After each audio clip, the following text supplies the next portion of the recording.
Umejua kifo cha kiroho ndugu zangu kinasumbua watu wengi. Ulikuwa na sifa kubwa, ulikuwa na tosha mapepo, uliombea wagonjwa waliponya, lakini ikiwa kama umetengwa kiroho na Mungu, hauko ndani ya mikono ya Mungu tena, vitu vyote utafanya havitaendeka. Ni maana uliona nyuma ya David kuanguka, alijua kama ametengwa na Mungu, alirudia kumagoti sababu ya kutafuta uhusiano na Mungu. Lakini Saulo, wakati Mungu alimkataa, yeye alidumu na kuendelea mea kupata mafanikio. Mwisho alikimbilia kwa wafumu sababu ya kuuliza ili apate msaada.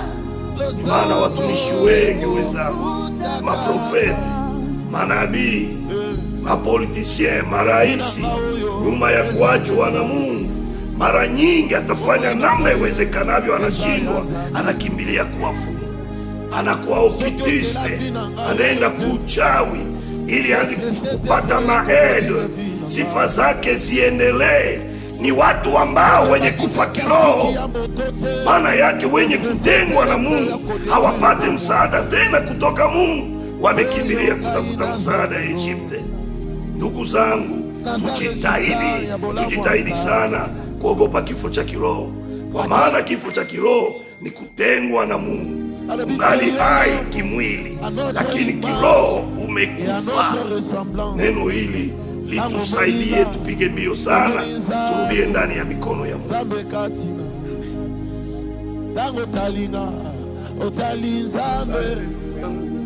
Rudi kwa Mungu. Biblia imetuambia habari ya mtu ambaye mwana mpotevu aliyemlea alirudi, sababu maisha ya Mungu ina mwisho wake. Kuna siku ya kutaliwa, siku ya kufa. Huyu tajiri alikuwa na ufunuo, huyu roa alikuwa na ufunuo ajabu. Labda wewe umepoteza ufunuo, haujue kama uko na date de inspiration. Mungu anatuita turudie.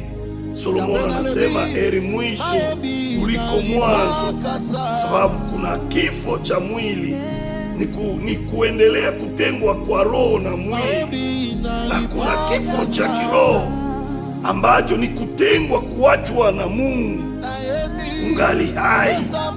Kwa hiyo ndugu zangu, turudi kwa Mungu, atengeneze maisha yetu. David alirudi kwa Mungu nyuma ya nguvu yake, na Mungu amebariki.